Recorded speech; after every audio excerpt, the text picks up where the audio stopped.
Thank you very much. Ms. Jewell, thank you so much for taking time to meet with me. As I told you, I spent substantially more time with you than I have with most nominees, including a couple of Supreme Court justices that came to see me.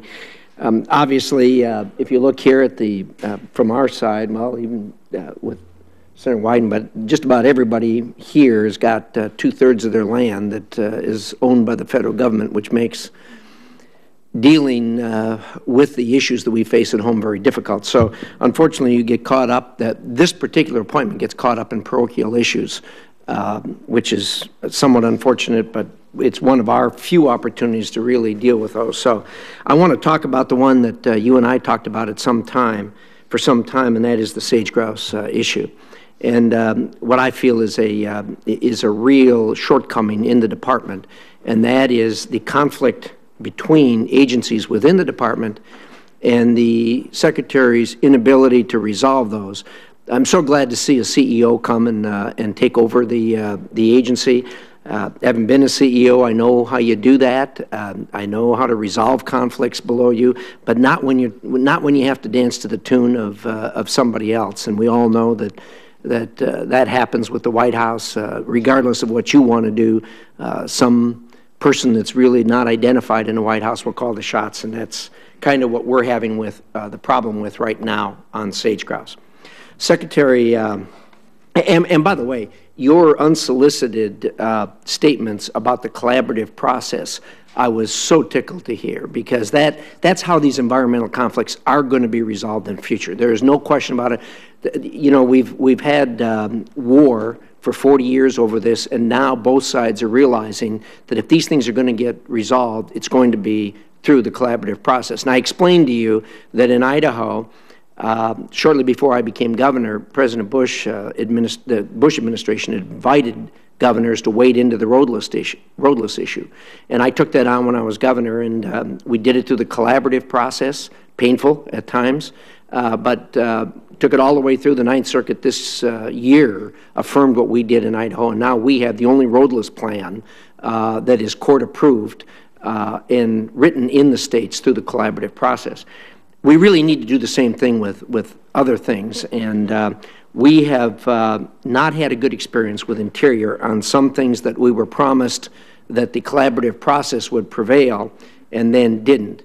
We're now facing the same thing with sage-grouse.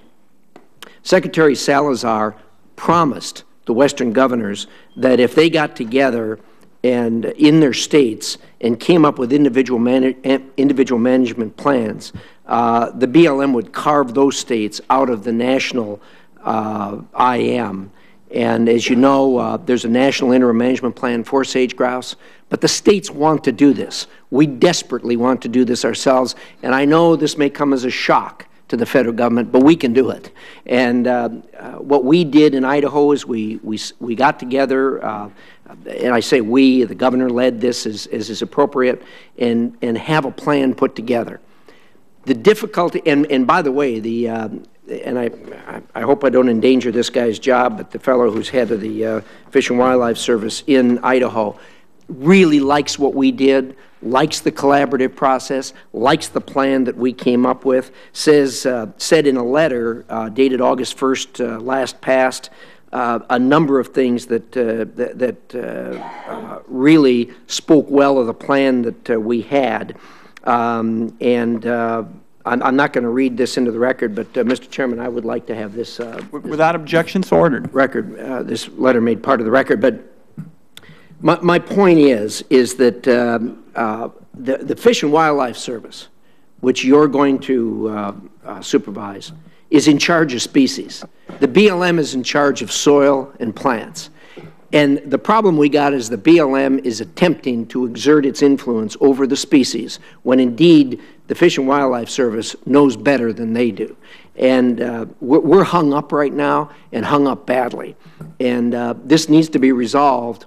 And I don't know how to put this gently, but it's going to be resolved, and there's going to be substantial progress on this prior to you becoming Secretary of Interior. Now, I was so glad to hear you talk about how important certainty and clarity was to businesses. You and I share that. I love the free enterprise system and the free market system. The only way it can operate is with certainty and clarity. We have almost 2,000 grazing permits that are operated by individual operators in Idaho. They need certainty and clarity. They don't have it with the problem we have with sage grouse. This is within the hands of the Secretary to resolve, and I really hope this gets resolved.